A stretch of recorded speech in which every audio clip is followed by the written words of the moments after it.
నమస్కారం, నా పేరు డాక్టర్ పురు ధావన్. ఈ వీడియోలో మనం ప్రోటీన్ గురించి మాట్లాడబోతున్నాము. పాలవిరుగుడు ప్రోటీన్ ఇవ్వడం వల్ల మన శరీరానికి బలం చేకూరుతుంది, కండరాలు రిపేర్ అవుతాయి, బరువు తగ్గుతారు. కాబట్టి అనేక ప్రయోజనాల కోసం మనం ప్రోటీన్ పౌడర్ను తీసుకుంటున్నాము.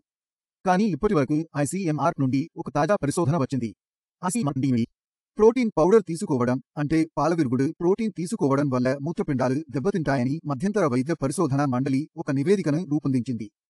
మీరు మీ మూత్రపిండాలు ఎలా పనిచేస్తాయో మరియు మీరు తీసుకునే వే ప్రోటీన్ మీ శరీరంపై ఎలా ప్రభావం కలుగుతుందో తెలుసుకోవడం ద్వారా మీరు దానిని సరిగ్గా తీసుకుంటూ మీ మోతాదును పరిగణించాలి.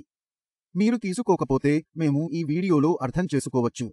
కానీ ఇప్పుడు మొదలైనప్పుడు మనం పాలవిరుగుడు తీసుకున్నప్పుడు శరీరంలో ఏమి జరుగుతుంది అని చూడండి. పాలవిరుగుడు ప్రోటీన్ తీసుకున్నప్పుడు దానిపై BCAA అని వ్రాయబడుతుంది. BCAA అని అర్థం బ్రాంచ్ చేసిన అమైనో విలువలు. ఇవి శరీరంలో మాంసాంశాలను సరిహద్దుగా పరిష్కరిస్తున్నాయి. జిమ్కు వెళ్ళాన్, బరువు పెరిగాన్, కండరాలు విరిగిపోయాయి, కన్నీళ్లు పెట్టుకున్నాన్. అది రిపేర్ చేయకపోతే మరొక రోజు వ్యాయామం చేయలేరు.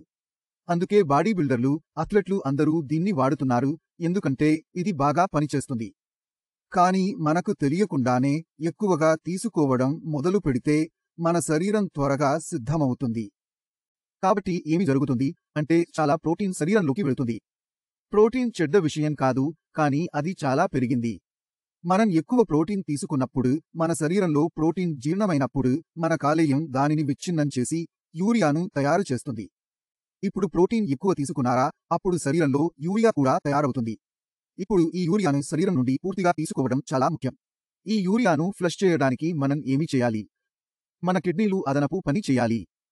మీరు ప్రోటీన్ తీసుకున్నప్పుడు తక్కువ నీరు తీసుకున్నట్లు ఉంటే మూత్రపిండం పరితోషం అవుతుంది.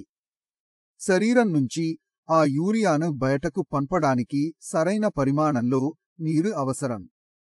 కానీ ప్రోటీన్ తీసుకోవడం తర్వాత మరొక సమస్య కనిపిస్తుంది. అది యూరిన్ విసర్జన పెరగడం మొదలైంది. కిడ్నీలో చాలా పని చేయాలి. ఇప్పుడు కిడ్నీ చాలా పని చేస్తున్నప్పుడు దానికి తక్కువ నీరు ఉన్నప్పుడు ఓవర్లోడ్ కారణంగా కిడ్నీ పారిపోతుంది. ఈ కారణంగా మన క్రియేటినిన్ స్థాయి, యూరియా స్థాయి పెరగడం ప్రారంభమవుతుంది మరియు GFR తగ్గడం ప్రారంభమవుతుంది.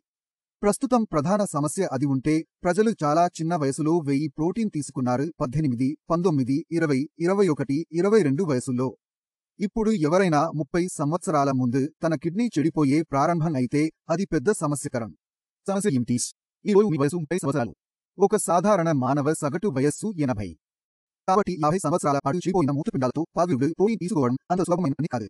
కాబట్టి మేము పాలవిరుగుడు ప్రోటీన్ ఉపయోగించేటప్పుడు సహజ ప్రోటీన్ యొక్క ప్రత్యామ్నాయాలు చాలా ఉన్నందున అలా చేయవద్దని నేను మీకు సలహా ఇస్తాను.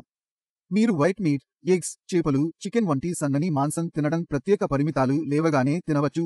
మీ మూత్రపిండాలు దెబ్బతినవి కాదు. మీరు పాలు ఉపయోగించితే నష్టం కావడం లేదు. ఎందుకు కాదు? ఎందుకంటే మనం సహజంగా ఏదైనా తీసుకున్నప్పుడు ప్రోటీన్ మాత్రమే కాదు, అందులో విటమిన్లు, ఖనిజాలు అన్నీ ఉంటాయి. మొదటిగా ఇది ఉపయోగకరంగా ఉంటుంది. రెండవ విషయం, అందరికీ ఉపయోగం ఉంటే దాని బయోవైలబిలిటీ చాలా బాగుంది. నేను అర్థం చేసేది ఇది 100 గ్రాముల గుడ్లు మరియు 100 గ్రాముల ప్రోటీన్ తినడం వల్ల శరీరం ఎక్కువ లాభం పొందుతుందని అర్థంగా ఉంది. అది కూడా ప్రముఖం. బయోవైలబిలిటీ అర్థం శరీరం ఎంత పొందించింది అని అర్థం. ఉదాహరణకు 100 గ్రాముల గుడ్లు తీసుకునేందుకు 100 గ్రాముల ప్రోటీన్ తీసుకునేందుకు శరీరం ఎంత పొందింది అని అర్థం. అది జీవితం లభ్యత. కాబట్టి అన్ని సహజ ప్రోటీన్ల జీవ లభ్యత వేగవంతంగా వేయబడుతుంది. కానీ పాలవిరుగుడు ప్రోటీన్తో పోలికి పొందడం లేదు. ఇప్పుడు మనం పాలవిరుగుడు ప్రోటీన్ తీసుకున్నప్పుడు దానికి రుచిని ఇస్తాము. అది చెడ్డది కాకపోతే మనలో ప్రిజర్వేటివ్స్ ఉంటాయి. దీన్ని నీటిలో కలిపితే దాని ఆకృతి బాగుంటుంది. అందుకోసం మేము దానికి చాలా జోడించాలి. మీ శరీరంలో ఈ యోజకం కావాల్సిందేమో కానీ కావలేదు.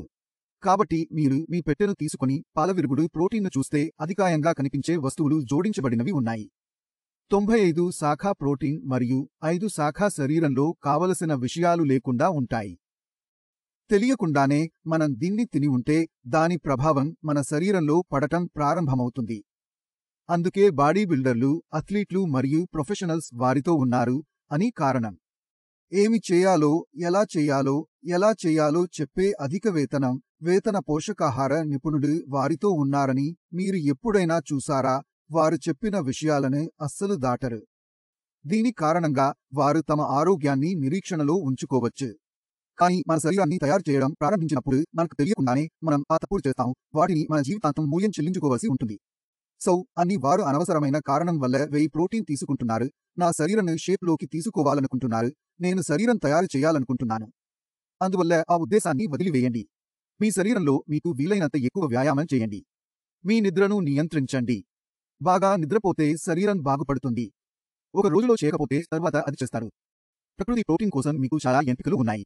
వాటిని ఉపయోగిస్తున్నప్పుడు పాలవిరుగుడు ప్రోటీన్ వీలైనంత వరకు నివారించడానికి ప్రయత్నించండి. అది ఎప్పుడు చేయాలి?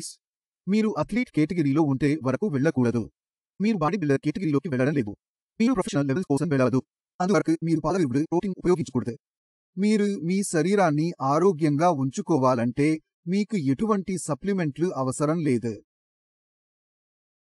మీరు మీ ఆహారాన్ని సంపూర్ణంగా ఉపయోగిస్తారు. సాధ్యమైతే మీరు ప్రాకృతిక మూలాల నుండి వస్తువులను ఎక్కువగా ఎంచుకోవాలి. మీ శరీరం మంచిగా పనిచేస్తుంది. కారణం మీరు ఎప్పటికీ విని చికెన్ తినడం వల్ల మూత్రపిండాలు దెబ్బతింటారు అని మీరు వినని, లేదా నేను ఎక్కువ గుడ్డు తిన్నాను ఎవరి కిడ్నీలు పార్శ్వవాయిపోయాయి. ఇది మీరు ఎప్పటికీ వినరు. కానీ కిడ్నీలను డ్యామేజ్ చేసిన సప్లిమెంట్స్ గురించి మీరు చాలా విన్నారు. అందుకే ప్రాకృతిక వస్తువులను కనుగొనండి అని చెబుతున్నాను. మీరు తిన్నట్లు పాటించండి మరియు మీ ఎంపికను సరిగ్గా చేయండి. మీ ప్రతి ఎంపిక ప్రతిఫలించడానికి మీ భవిష్యత్తుపై ప్రభావం పడుతుంది.